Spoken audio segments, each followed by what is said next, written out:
Hello साथियों, एक बार फिर से स्वागत है आपका ग्रोथ मंत्रा में। हम और आप जुड़ चुके हैं ग्रोथ मंत्रा के साथ। मैं आपका साथी अंकुर वर्मा एक बार फिर आपके सामने एक नए टॉपिक के साथ हाजिर हूं। जी हां, सीटेट जुलाई 2023 के लिए जो हमने तैयारी का क्रम शुरू किया है, तो उसी क्रम में मोस्ट इंपॉर्टेंट टॉपिक हैं। 3 हमारे सबसे ज़्यादा इंपॉर्टेंट माने जाते हैं, जीन पियाजे, कोहलबर्ग और लेव वाइगोत्स्की। तो उसी क्रम में हमने अपनी पिछली क्लास में सीडीपी यानी कि बाल विकास में जीन पियाजे को कवर किया था। अगर आपने वो क्लास अटेंड नहीं की है तो इसी वीडियो के डिस्क्रिप्शन बॉक्स में लिंक है, साथ ही अन्य भी हमारी सीडीपी ईवीएस पेडागोजी की क्लासेस का भी लिंक है। तो उसी क्रम में आज हमारे जीन पियाजे के बाद हम हमारे एक और महत्वपूर्ण शैक्षिक मनोवैज्ञानिक कोहलबर्ग के बारे में आज डिस्कस करेंगे। इनका सिद्धांत है नैतिक विकास का सिद्धांत, moral development theory of Kohlberg को अच्छे से आज के सेशन में डिस्कस करने वाले हैं। तो चलते हैं साथियों अपने आज के सेशन इस क्लास की ओर बिना किसी देरी के चलते हैं, क्योंकि एग्जाम में बहुत ही महत्वपूर्ण है। जानते हैं कोहलबर्ग का नैतिक विकास का सिद्धांत क्या है। नैतिक विकास का सिद्धांत, मोरल डेवलपमेंट थ्योरी। साथियों, अगर हम बात करें नैतिक विकास के सिद्धांत की, तो जो बहुत अच्छे से सिद्धांत दिया है हमारा नैतिक विकास के संदर्भ में, तो उसमें नाम जोड़ा जाता है हमारे कोहलबर्ग का, जो कि एक अमेरिका के मनोवैज्ञानिक हैं। अमेरिका के मनोवैज्ञानिक कोहलबर्ग का नैतिक विकास के सिद्धांत के संबंध में नाम जोड़ा जाता है, जिसमें इन्होंने नैतिक मूल्यों के विकास के सिद्धांतों का प्रतिपादन किया है। जो हमारी मॉरल वैल्यूज हैं, उनके संदर्भ में हमारा डेवलपमेंट कैसे होता है, हम किस प्रकार से अपना नैतिक विकास करते हैं, और अर्थात बालकों के संदर्भ में नैतिक मूल्यों के विकास के सिद्धांत का प्रतिपादन किया हमारे अमेरिका के रहने वाले कोहलबर्ग, जो कि एक शैक्षिक मनोवैज्ञानिक और मनोवैज्ञानिक हैं, जिन्होंने अपना सिद्धांत दिया। लेकिन साथियों, अगर हम बात करें नैतिक विकास के सिद्धांत की, तो ये कोई ऐसा नहीं है कि सबसे पहले इस पर जो काम किया गया वो कोहलबर्ग द्वारा ही काम किया गया। अक्सर पूछा जाता है कि नैतिक विकास पर सबसे पहले अपना सिद्धांत किसने दिया। तो अगर हम उसके संदर्भ में चर्चा करें, तो जो कोहलबर्ग का सिद्धांत है ये मूलतः नहीं है, अर्थात इससे पहले इससे संबंधित यानी कि नैतिक विकास से संबंधित जो हमारा सिद्धांत है वो हमारे जीन पियाजे ने दिया था। जी हाँ साथियों, हमारा नैतिक विकास का सिद्धांत सर्वप्रथम जीन पियाजे ने दिया था, जिसमें इन्होंने कुल 2 अवस्थाएं बताई थी। लेकिन वह सिद्धांत उन्होंने बहुत ज्यादा विस्तारित रूप से नहीं दिया था, जिसको आगे चलकर अच्छी तरीके से संशोधित करते हुए हमारे कोहलबर्ग ने प्रतिपादित किया। इसलिए हमारा नैतिक विकास के सिद्धांत के साथ मुख्यतः नाम कोहलबर्ग का जोड़ा जाता है। लेकिन ऐसा कतई नहीं है कि इन्होंने पहली बार काम किया हो। पहली बार अगर पूछा जाए या प्राथमिक स्तर पर सबसे पहले इससे संबंधित जो चीजें पर चर्चा की है, तो उसका नाम जीन पियाजे को ही दिया जाएगा। तो जीन पियाजे ने पहले किया था और बाद में किया था कोहलबर्ग ने, लेकिन कोहलबर्ग ने इसको बड़े अच्छे ढंग से विस्तारित करते हुए समझाने का काम किया है। तो इसलिए हम इस सिद्धांत को जानते हैं, नैतिक विकास के सिद्धांत को कोहलबर्ग के नाम से जानते हैं। सिद्धांत को पहला पिक्चर आपके सामने जीन पियाजे का है, जो कि पहले इन्होंने इस पे काम किया, बाद में इसको संशोधित करते हुए हमारा किसने दिया, कोहलबर्ग ने दिया, जो कि आपका सेकंड पिक्चर में है। अगर हम बात करें कोहलबर्ग के नैतिक विकास सिद्धांत की, तो इसका प्रतिपादन इन्होंने 1969 में किया तथा बाद में 1981 और 1984 में भी इसमें कुछ संशोधन किया है। सीटेट में इस तरह की फैक्ट क्वेश्चन बहुत कम पूछता है, लेकिन फिर भी आपको कोई टॉपिक बताया जा रहा है तो प्रयास किया जाएगा कि सिर्फ सीटेट ही नहीं, आप आने वाली किसी भी परीक्षा में शामिल हो तो उससे संबंधित सभी क्वेश्चंस का आंसर दे पाएं। तो छात्रों के जीवन हेतु क्या वस्तु या विचार नैतिक है या अनैतिक है, इसका निर्धारण हम किसके द्वारा करते हैं, अपने नैतिक मूल्यों के द्वारा करते हैं। और जब इस प्रकार की क्षमताएं हमें विकसित होती हैं, तो उसी को क्या कहा जाता है, हमारा नैतिक विकास कहा जाता है। अर्थात हम अपने जीवन में जो भी कुछ कार्य करते हैं, जो भी कुछ क्रियाएं करते हैं, वह कितनी सही है, कितनी गलत है, हमें इसको करना चाहिए या नहीं चाहिए। जब हम ऐसी चीजों को सोचते हुए विभिन्न क्रियाएं करते हैं, तो वह हमारा क्या कहलाता है, नैतिक विकास कहलाता है।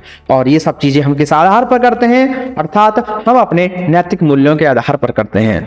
तो कोहलबर्ग के अनुसार छात्रों में नैतिकता का विकास जो है वो कैसा है, जन्मजात नहीं है। बिल्कुल साथियों, कोहलबर्ग ने कहा है कि जो नैतिकता का विकास है हमारे अंदर वो जन्मजात नहीं होता है, ये कैसा होता है, ये समाज द्वारा होता है। नैतिक विकास के संदर्भ में अगर बात कही जाए तो नैतिक विकास जो है वो हमारा जन्मजात नहीं है, यह हमारा समाज द्वारा होता है। तो नैतिक विकास कैसे होता है, हमारा समाज द्वारा, ये कैसा नहीं है, जन्मजात नहीं है। और इसी के संदर्भ में अगर हम आगे चर्चा करें तो कोहलबर्ग के अनुसार नैतिकता छात्रों के भावनात्मक स्वरूप का अंग होती है। जो हमारे इमोशंस हैं, कहीं ना कहीं किसी चीज को लेने का, महसूस करने का, काम करने के पीछे जो हमारे इमोशंस वर्क करते हैं, हम अपने इमोशंस को शामिल करते हुए जब अपने चिंतन करते हैं, अपने चीजों को, क्रियाओं को करने का प्रयास करते हैं, तो वह हमारा नैतिकता का भाव होता है, वही हमारा नैतिक विकास होता है। कोहलबर्ग ने अपने परीक्षण हेतु विभिन्न कथाओं का भी उपयोग किया है। अर्थात कोहलबर्ग ने नैतिक विकास क्या है, नैतिक विकास कैसे होता है, इन सभी चीजों को समझाने के लिए क्या किया है, कुछ कहानियों का प्रयोग किया है। जैसे वह इन कथाओं या कहानियों के माध्यम से छात्रों से कुछ क्या करते थे, क्वेश्चंस पूछते थे, और उन क्वेश्चन से आंसर जो प्राप्त होते थे उसके आधार पर स्पष्ट किया कि एक बालक कैसे अपने नैतिक विकास के सिद्धांतों का निर्माण करता है। अर्थात अपने जो चीजों को आसपास इमोशनली सोचने समझने करने का जो ढंग है वो किस प्रकार से विकसित होता है, इसके संदर्भ में वे बच्चों से क्या करते थे, क्वेश्चंस पूछा करते थे। आसपास की चीजों से कोई स्थितियों को देखते हुए कुछ क्वेश्चंस आदि शामिल करते थे, जिसके द्वारा इन्होंने अपना सिद्धांत प्रतिपादित किया। जानते हैं इनके सिद्धांत के पीछे एक कहानी को मुख्यतः रिलेट किया जाता है, जोड़ा जाता है। तो चलते हैं उसी कहानी की ओर कि कहानी क्या है। तो कोहलबर्ग ने अपने नैतिक विकास के सिद्धांत को स्पष्ट करने के लिए एक कहानी को रिलेट किया है, जिसमें इन्होंने बताया है, क्या बताया है इसमें इन्होंने बताया है एक यूरोप की एक महिला की कहानी, जिसमें उन्होंने चर्चा की है कि यूरोप की एक महिला है जो कि क्या है, बीमार हो गई है। क्या हो गई है, बीमार हो गई है। तो उन्होंने बताया कि एक महिला थी जो बीमार हो गई थी, और उसके पास जो उसका पति है वो बहुत ज्यादा पैसे वाला भी नहीं है, और उसकी बीमारी में एक ऐसी दवाई की आवश्यकता है जो कि कैसी दवाई है, एक बहुत ही महंगी है। कहने का मतलब है जो दवाई पूरे बाजार में एक केमिस्ट के यहाँ, एक दुकानदार के यहाँ मिल रही है, उसने उसको खुद बनाया था और बड़ा ही मेहनत करके बनाया है, तो उसका कहीं ना कहीं इस बात का प्रयोजन है कि मैं अब इस दवाई को बेचकर पैसा कमाऊंगा। तो डॉक्टर या जो उसकी इलाज के लिए दवाई की जरूरत है वो कैसी दवाई है, बहुत महंगी। और उसकी पत्नी क्या है, हिंज व्यक्ति की पत्नी क्या थी, बीमार। उसके पास इतने पैसे नहीं थे कि वो इतनी महंगी दवाई को खरीद सके। तो ऐसी परिस्थिति में वह बहुत परेशान हो गया। उसने जाकर उस दुकानदार से चर्चा की कि आप मुझे दवाई दे दीजिए, मैं प्लीज आपको जब पैसे हो जाएंगे तो दे दूंगा, और फिलहाल आपको मैं कुछ पैसे दे देता हूं। लेकिन वह केमिस्ट इस बात को नहीं मानता। वह कहता है कि मैंने इस दवाई को पैसा कमाने के लिए ही बनाया है, मैं इस दवाई को ऐसे नहीं दे सकता। तो ऐसी परिस्थिति में वह फंस जाता है कि वह क्या करे, कि वह अब उसको अपनी पत्नी को बचाना है, और पत्नी को बचाने के लिए आवश्यकता है किसकी, पैसों की जरूरत है। और पैसे कब आएंगे, कमाने से। उसके पास इतने पैसे तो है नहीं, तो अचानक से तो हमारे पास एकदम से बहुत सारा धन आ नहीं सकता। उधार कोई गरीब व्यक्ति को शायद देता नहीं है, शायद क्या, कभी कोई नहीं देता। एक गरीब आदमी को कोई उधार देना भी पसंद नहीं करता है। उसके पास इतने पैसे भी नहीं है, पत्नी की बीमारी बहुत गंभीर है, और दुकानदार उस दवाई को कई गुना महंगे दामों में बेच रहा है। एक तो है ही महंगी, ऊपर से कई गुना अधिक दामों पर बेच रहा है। जब ऐसी परिस्थिति में व्यक्ति जब फंस जाता है तो वह सोचता है कि मैं क्या करूं, वह सोचता है कि पैसे कमाने का जरिया है कि चलो मैं चोरी कर लेता हूं, जिससे पैसा आ जाएगा, या इस दवाई की ही चोरी कर लेता हूं जिससे मेरी पत्नी ठीक हो सकती है। लेकिन उसके मन में फिर दूसरी स्थिति पैदा होती है कि अगर मैं चोरी करते वक्त पकड़ा गया, अगर यदि मैं चोरी करते वक्त पकड़ा गया तो फिर क्या होगा, फिर तो मुझे पुलिस पकड़ के ले जाएगी, मुझे जेल हो जाएगी, और मेरे बच्चे भी हैं उनका क्या होगा, पत्नी फिर मरी ही जाएगी, जब दवाई नहीं मिलेगी तो पत्नी तो मरनी ही है, साथ में मैं भी जेल जा सकता हूं, और मैं भी जेल चला गया तो फिर बच्चों का क्या होगा। अर्थात अब व्यक्ति दो स्थितियों में फंस गया। अगर दवाई को नहीं जुटाएगा, चोरी नहीं करेगा तो पैसे नहीं आएंगे, पैसे नहीं आएंगे तो दवाई नहीं जुटेगी, दवाई नहीं जुटेगी तो उसकी पत्नी नहीं बचेगी, और अगर यदि ऐसा करते वक्त वह पकड़ा गया तो फिर क्या होगा, पत्नी का मरना तो फिर भी निश्चित है, और हो सकता है वो जेल भी चला जाए और उसके बच्चों को भी समस्या में रहना पड़े। तो जब ऐसी स्थिति फंस जाती है तो उसके बाद आदमी क्या करे, तो उसके संदर्भ में इन्होंने दो चीजें बताई हैं हमारी कोहलबर्ग ने। क्या जानते हैं उनको? ऐसी स्थिति में नैतिकता के संदर्भ में इन्होंने दो चीजों को बताया है कि नैतिक दुविधा और नैतिक तर्कणा। जी हां साथियों, मोरल डिलेमा और मोरल रीजनिंग अक्सर पूछा जाता है, डिलेमा किसे कहा जाता है?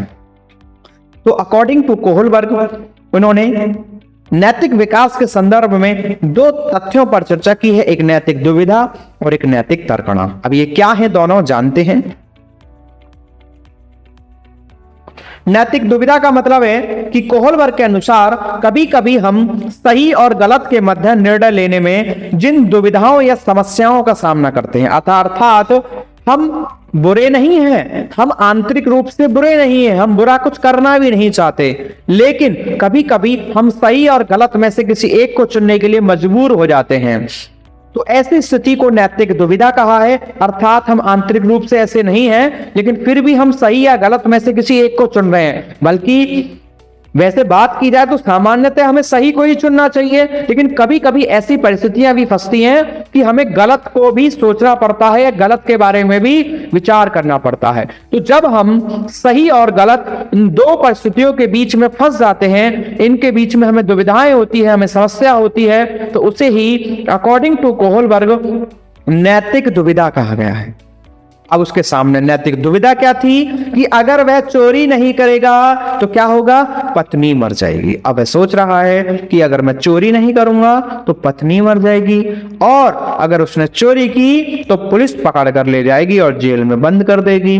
तो जब ऐसी स्थिति में कोई व्यक्ति फंस जाए कि वह गलत करना तो नहीं चाहता, कुछ बुरी चीजों के संदर्भ में उसकी कोई इच्छा नहीं है, रुचि नहीं है, लेकिन फिर भी वह कई बार फंस जाता है, ठीक है, और वह सोचता है कि गलत करूं या सही, तो ऐसी परिस्थिति को अकॉर्डिंग टू कोहलबर्ग नैतिक दुविधा या मोरल डिलेमा कहा गया है।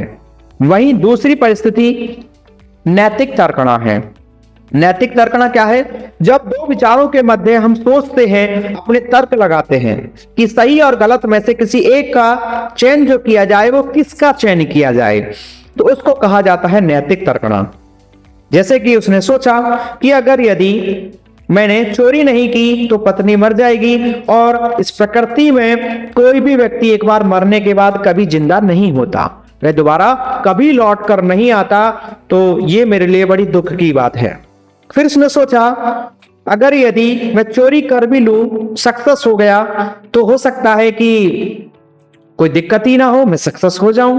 अगर मैं सक्सेस नहीं भी हुआ तो हो सकता है मुझे पुलिस पकड़ के ले जाएगी, लेकिन मैं शायद कुछ समय बाद छूट जाऊं, लेकिन पत्नी को ना बचाऊं ये बिल्कुल गलत होगा, क्योंकि जेल में जाना, बच्चों का ख्याल रखना, हो सकता है ये सारी दिक्कतें हो ही ना, हो सकता है कि मैं प्रयास में अपने सफल रहूं और कुछ भी दिक्कत ना हो, मेरी पत्नी भी बच जाए।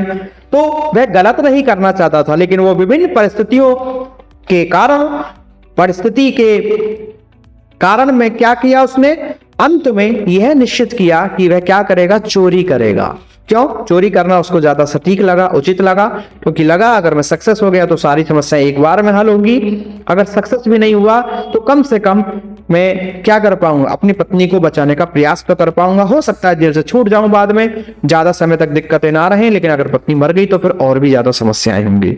तो नैतिक तर्कणा मतलब जब हम सही और गलत में से किसी एक का चयन करते हैं तो उसे नैतिक तर्कणा या मोरल रीजनिंग कहा गया है। हिंज ने अपनी पत्नी की जान बचाने के लिए अंत में फैसला किया कि वह चोरी करेगा।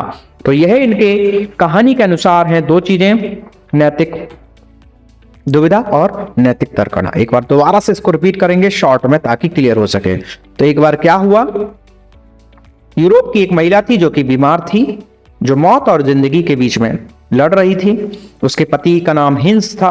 डॉक्टर के अनुसार एक रेडियम जैसी चीज की जरूरत थी जिसके द्वारा उसकी पत्नी की जान बचाई जा सकती थी। उस समय उस रेडियम की खोज एक फार्मासिस्ट ने की थी। उस दवाई का मूल्य वो क्या कर रहा था, बहुत अधिक मूल्यों पर बेच रहा था क्योंकि वो उसने खुद से बनाई थी।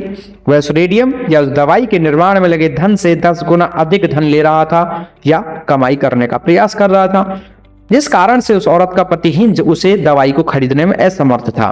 वह खरीद नहीं पा रहा था। फिर एक दिन हिंज उसके फार्मासिस्ट के पास गया और बोला, भैया जी मुझे कुछ पैसे ले लीजिए और मुझे दवाई दे दीजिए, और बाकी बात अगर मेरी पत्नी की जान बच गई या नहीं भी बची तो अभी मैं आपके पैसे जो हैं बाकी पैसे आपको जरूर दे दूंगा। लेकिन फार्मासिस्ट ऐसा व्यक्ति नहीं था। उसने साफ मना कर दिया कि नहीं, मैं इस दवाई को ऐसे सस्ते में नहीं दे सकता या कम पैसों में नहीं दे सकता या उधार नहीं दे सकता, क्योंकि मैंने इस दवाई की खोज की है और मैं इससे अधिक पैसा कमाना चाहता हूं। जब तक आप मुझे पूरा मूल्य नहीं दोगे मैं इस दवाई को नहीं दूंगा। पैसा नहीं तो दवाई नहीं। तब ऐसी परिस्थिति में हिंस के साथ क्या हुआ कि वो दो चीजों के बीच में फंस गया, एक नैतिक दुविधा और एक नैतिक तर्कणा उसके अंदर पैदा हुई। पहले उसकी जो स्थितियां बनी दो सोचने की, उसको नैतिक दुविधा कहा कि वह गलत और सही में से एक का निर्णय करे। चोरी करेगा तो पत्नी मर जाएगी, नहीं करेगा, अगर चोरी नहीं करेगा तो पत्नी मर जाएगी, और चोरी करेगा तो हो सकता है कि इसको पुलिस भी पकड़ के ले जाए और उसको जेल में बंद कर दे। लेकिन फाइनली उसने उसमें से एक चीज का चुनाव किया, क्या, नैतिक तर्कणा, जिसे कहा गया है कि सही और गलत में से किसी एक का चयन किया। अर्थात उसने निश्चित किया कि अब मैं अपनी पत्नी को बचाने के लिए चोरी करूंगा, जो होगा देखा जाएगा। तो ऐसी स्थिति को नैतिक तर्कणा कहा गया है। तो अर्थात अक्सर पूछा जाता है कोलबर्ग के अनुसार नैतिक विकास के संदर्भ में इन्होंने कौन सी दो चीजों को महत्वपूर्ण माना है, तो उत्तर होगा नैतिक दुविधा और नैतिक तर्कणा। अब जानते हैं इनके सिद्धांत को। नैतिक विकास के सिद्धांत में इन्होंने अपनी कुल अवस्थाएं जो बताई हैं वो 3 बताई हैं। जी हाँ साथियों, कोहलबर्ग के अनुसार नैतिक विकास की कुल कितनी अवस्थाएं हैं? 3 अवस्थाएं हैं, जिनमें से प्रत्येक अवस्था को इन्होंने 2-2 अवस्थाओं में भी डिवाइड किया है। जानते हैं एक बार में पहले सारी अवस्थाओं के नाम। पहली है पूर्व रूढ़िगत नैतिकता अवस्था, प्री कन्वेंशनल स्टेज। दूसरी है रूढ़िगत नैतिकता की अवस्था, जिसे कहते हैं कन्वेंशनल स्टेज। और तीसरी है उत्तर रूढ़िगत नैतिकता अवस्था, जिसे कहा गया है पोस्ट कन्वेंशनल स्टेज। जी हाँ साथियों, इन तीनों को 2-2 में बांटा है।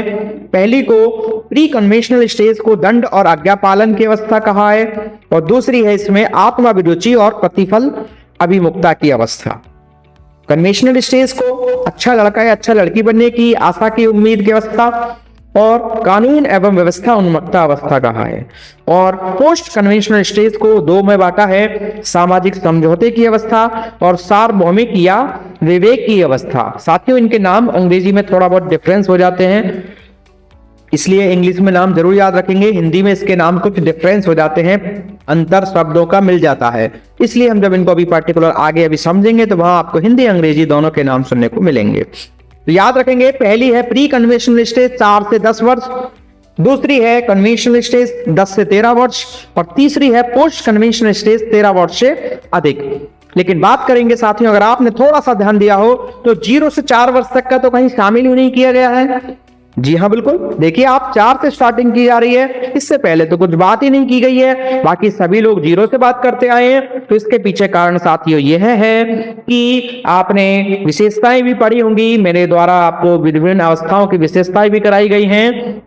उसमें बताया गया होगा कि शैशवावस्था में या प्रारंभिक 3 से 4 वर्ष 5 वर्षों में बालक में नैतिक आचरण की शून्यता होती है। अर्थात प्रारंभिक वर्षों में लगभग 4 वर्ष तक हमें बालक में क्या होता है, नैतिकता का कोई भी भाव नहीं पाया जाता है। अर्थात बालक को ना तो नैतिक कहा जाता है ना ही अनैतिक कहा जाता है। अर्थात नैतिक आचरण की शून्यता की अवस्था कहा जाता है हमारी पूर्व शैशवावस्था या शैशवावस्था को।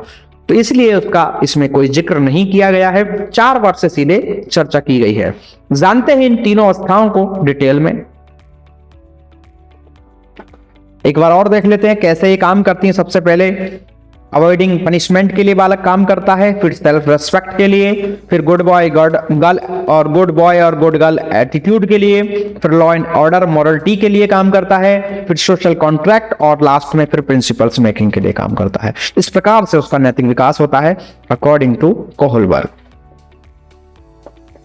पहला है प्री कन्वेंशनल मॉरलिटी स्टेज, जो कि 4 से 10 वर्ष है। इस अवस्था में छात्रों का नैतिक विकास कैसे होता है? बिल्कुल ना के बराबर होता है, अर्थात नैतिकता से इसका कोई लेना देना अब तक बिल्कुल नहीं था। अर्थात बालक इस अवस्था में सही और गलत के मध्य अंतर को समझने में क्या होते हैं? असमर्थ होते हैं, इनकैपेबल होते हैं। इस आयु में छात्र सही और गलत का चयन दंड पाने का भय और पुरस्कार पाने की लालसा से ही करते हैं। इसलिए इसको प्री कन्वेंशनल स्टेज कहा गया है, जिसको 2 पार्ट में डिवाइड किया गया है।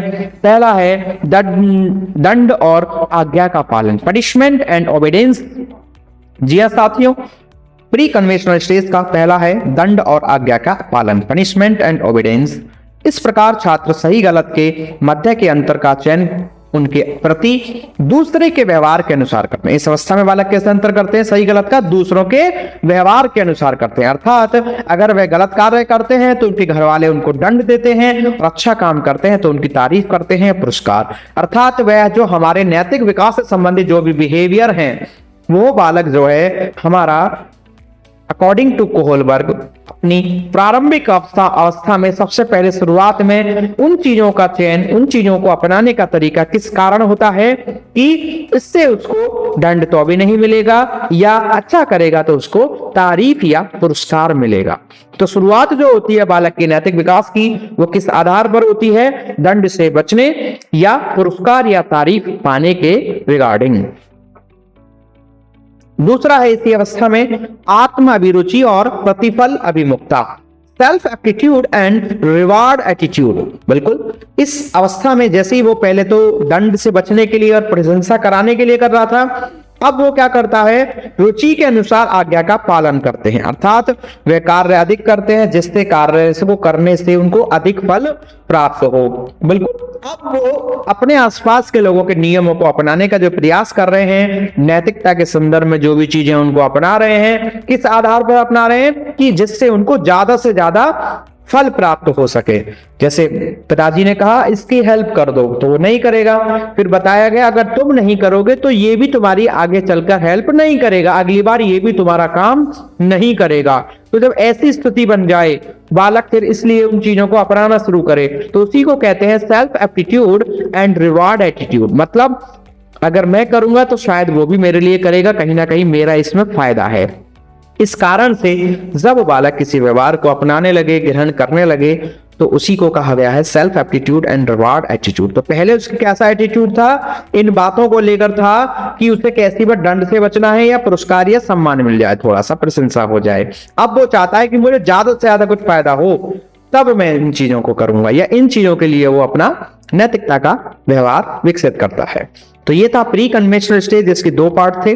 तीसरी को हम बात करें तो वो दूसरी अवस्था में जाएगा, हमारा रूढ़िगत नैतिकता की अवस्था में, कन्वेंशनल स्टेज में जाएगा, जो कि 10 से 13 वर्ष है। इसके अंतर्गत क्या होता है? छात्र अधिक सामाजिक होते हैं, अर्थात वह ऐसे कार्य करते हैं जिससे समाज से उन्हें सम्मान प्राप्त हो सके। बिल्कुल अब वो समाज से सम्मान चाहते हैं, घर परिवार से नहीं चाहते, या घर परिवार से तो चाहते ही हैं, लेकिन साथ ही साथ वे अपने समाज या आसपास के लोगों से भी सम्मान चाहते हैं। इस आयु में छात्र दूसरे व्यक्तियों की नैतिकता के स्तर को अपने अंदर समाहित या अनुकरण करने का प्रयास करते हैं या अनुकरण कर लेते हैं। वे दूसरे व्यक्तियों के मानकों के अनुसार सही और गलत के मध्य अंतर को स्पष्ट करना जो है शुरू कर देते हैं, या उसके आधार पर उचित निर्णय ले पाते हैं। तो हमारी दूसरी स्टेज है कन्वेंशनल स्टेज, इसका जिसको भी हमने 2 पार्ट में डिवाइड किया। उसका पहला है अच्छा लड़का या अच्छी लड़की बनने की आशा। अर्थात इस अवस्था में बालक किस आधार पर अपने नैतिकता के संबंधों में चीजों को ग्रहण कर रहा है कि वह अच्छा बच्चा बन सके, अच्छा बच्चा बने, लोग उसकी सभी तारीफ करें, बाहर के लोग भी उसको सम्मान करें। सम्मान की उसको क्या होती है? इस अवस्था में आशा होती है, hope to be a good boy और गुड गर्ल। ठीक है, जिस कारण वह सदैव अच्छा लड़का या अच्छा लड़की बनने के लिए जो भी क्रियाएं होती हैं उनको ग्रहण करता है। हमारा किसमें? कन्वेंशनल स्टेज की पहली अवस्था। टोटल शुरू से बात करें तो तीसरी मानी जाएगी अच्छा लड़का या अच्छी लड़की बनने की आशा या अवस्था।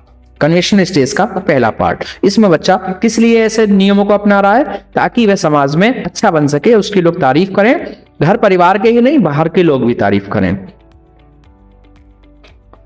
उसके बाद बच्चा क्यों अपने आसपास की चीजों को पालन करना शुरू करता है, अब उसके अंदर लॉ एंड ऑर्डर ओरिएंटेशन आ जाता है, अर्थात कानून एवं व्यवस्था उन्मुखता होती है। अर्थात क्या मतलब इस बात से, इस अवस्था में जो छात्र है वो कानून जो होते हैं, नियम जो होते हैं, नीतियों जो होती हैं, उनके प्रति क्या होते हैं, सजग हो जाते हैं, अर्थात इनके प्रति अवेयरनेस आ जाती है। वे समस्त नियमों नीतियों का पालन करने की ओर अग्रसर रहते हैं। उनको ऐसा लगता है या उनको ऐसा पता चलता है कि नियमों को मानना पड़ता है, नियमों को नहीं मानेंगे तो ऐसा होगा वैसा होगा। जब वो इन सब चीजों के आधार पर अपने नैतिक व्यवहार को, नैतिक आचरण को अपनाने का प्रयास करते हैं तो उसी को लॉ एंड ऑर्डर ओरिएंटेशन कहा जाता है, जो कि आपका कन्वेंशनल स्टेज का सेकंड पार्ट है। शुरू से क्रम में बात करें तो चौथा कैरेक्टर जो प्रोड्यूसिंग स्टेज है, ठीक है, तो कानून एवं व्यवस्था उन्मुखता, इसमें बालक कानून नियमों नीतियों के अकॉर्डिंग काम करने का या अपने नियमों को अपनाने की कोशिश करता है। उसे पता है कि मैं नीति और नियमों की अवहेलना नहीं कर सकता, इनको नहीं तोड़ सकता, उनको मुझे सत्य मानना होगा और मुझे उनको अपनाना ही होगा। अगर मैं ऐसा नहीं करूंगा तो मुझे बहुत समस्या होगी। उसी क्रम में अगली अवस्था है उत्तर रूढ़िगत नैतिकता की अवस्था, पोस्ट कन्वेंशनल मोरालिटी स्टेज। ये 13 वर्ष से ऊपर मानी जाती है। जी हाँ साथियों, ये नैतिकता की एक विकसित अवस्था मानी जाती है, जिसमें लगभग बालक का नैतिक विकास संपूर्णता का भाव पैदा होता है, जिसमें छात्र नैतिकता का जो विकास है उसमें परिपक्व हो जाता है। और इस अवस्था में छात्र समाज के प्रति अपने उत्तरदायित्वों को प्रमुखता देने लगता है, अर्थात अपने समाज में जो उसके उत्तरदायित्व हैं, जो उसकी ड्यूटीज हैं, उनको फॉलो करने का प्रयास करता है। कहीं ना कहीं वो अपने ड्यूटीज के प्रति क्या हो जाता है, सजग हो जाता है।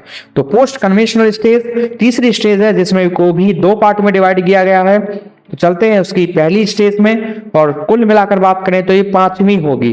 तो सामाजिक समझौतों की अवस्था कहा गया है इसे, stage of social contract.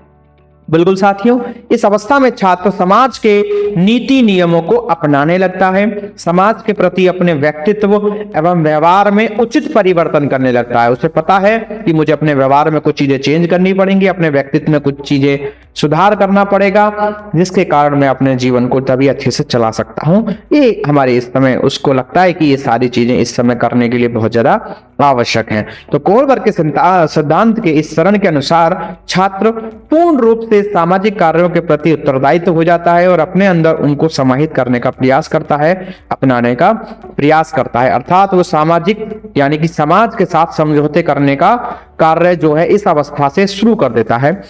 Post conventional stage की पहली अवस्था में, स्टेज ऑफ सोशल कॉन्ट्रैक्ट में।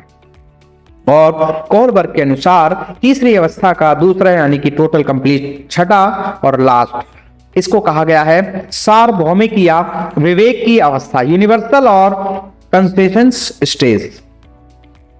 ठीक है, तो सार्वभौमिक या विवेक की अवस्था इसको क्यों कहा गया है? इस अवस्था में छात्र ऐसे मानकों का चयन करता है जो शाश्वत सत्य होते हैं, अर्थात जो प्रत्येक स्थिति में परिस्थिति के अनुकूल हो। अर्थात अब उसके संदर्भ में जो नैतिक विकास है वो क्या है कि जो बिल्कुल सब जगह पर लागू हो, सब लोगों के लिए वैल्यूएबल हो, कायदे की बातें हो, तर्क पर खरे उतरते हो, ऐसी ऐसी चीजों को जब मानते हुए सबके लिए फेवरेबल हो, सभी के काम आती हो, किसी पर भी गलत प्रभाव न डालें, ऐसी ऐसी चीजों को शामिल करते हुए जब हम अपने नैतिक विकास करते हैं, अपनी चीजों को अपने व्यवहार में नैतिकता को शामिल करते हैं, तो उसी को ही क्या कहा गया है? सार्वभौमिक या विवेक की अवस्था। कोलबर्ग की 3 अवस्थाओं के तीसरी अवस्था का अंतिम कैरेक्टर है ये सार्वभौमिक की अवस्था। या फिर इसमें एक और कैरेक्टर कहा, एक और इससे उदाहरण जोड़ा जाता है कि एक रिटायर फौजी है, अगर वो कहता है कि मैं टैक्स नहीं दूंगा, एक रिटायर फौजी है जो कहता है कि मैं टैक्स नहीं दूंगा, ये लोग क्या करते हैं? इस टैक्स के पैसे का जो सरकार है दुरुपयोग करती हैं, अपने घूमने फिरने और अपने शौक पूरे करती हैं और विभिन्न प्रकार के ऐसे काम करती हैं जिनमें बेफजूल में पैसा उड़ाती हैं। तो मैं अपना टैक्स नहीं दूंगा। तो बताइए कि वह कोलबर्ग के अनुसार किस अवस्था में है? तो इसका उत्तर होगा सार्वभौमिक या विवेक की अवस्था। अर्थात जब हम अपने डिसीजंस में किसको शामिल कर लें? शाश्वत सत्य को शामिल करें, अपनी परिस्थितियों को देखें और अपने आसपास की चीजों को जोड़ते हुए, अनुकूलता आदि को देखते हुए जब हम निर्णय लेते हैं, किसी चीज को करने का प्रयास करते हैं, अपने व्यवहार में शामिल करते हैं, नैतिक चीजों को जोड़ते हैं, तो उसी को सार्वभौमिक या विवेक की अवस्था कहा गया है। तो ये हमने इसी के साथ साथियों जाना कोलबर्ग की 3 अवस्थाओं को, जिसमें हमने तीनों अवस्थाओं को डिटेल में समझा और जानते हैं इसके बारे में थोड़ा सा। इस अवस्था में छात्र अपने विवेक एवं आत्मचिंतन की सहायता से सही और गलत के मध्य निर्णयों का चयन करते हैं। जैसा कि मैंने आपको भी बताया कि उसने कह दिया मैं टैक्स नहीं दूंगा, ये सरकार इसका दुरुपयोग करती है। तो इस प्रकार से उसमें समझने की क्षमता आती है, सही और गलत के मध्य निर्णयों का चयन कर पाते हैं। किसके कारण? अपने विवेक और आत्मचिंतन के सहायता से। इस स्तर में छात्र अपने चिंतन के अनुसार नीति नियमों का पालन करते हैं। अर्थात अब ये नियमों को जो चुनाव करते हैं वो दूसरों के लिए नहीं करते, अच्छा बनने के लिए नहीं करते, उसकी कोई ऐसी सोच नहीं है कि मुझे इससे फायदा होगा, अब उसका यह है कि मेरा तर्क क्या कहता है। इन सब जब चीजों के आधार पर बालक सोचता है, समझता है और अपना विकास, अपना व्यवहार शामिल करता है अपनी चीजों में, तो उसी को कहते हैं नैतिक विकास। कोहलबर्ग के अनुसार कुल 3 अवस्थाएं, प्री कन्वेंशनल, पोस्ट और बीच में कन्वेंशनल स्टेज। प्री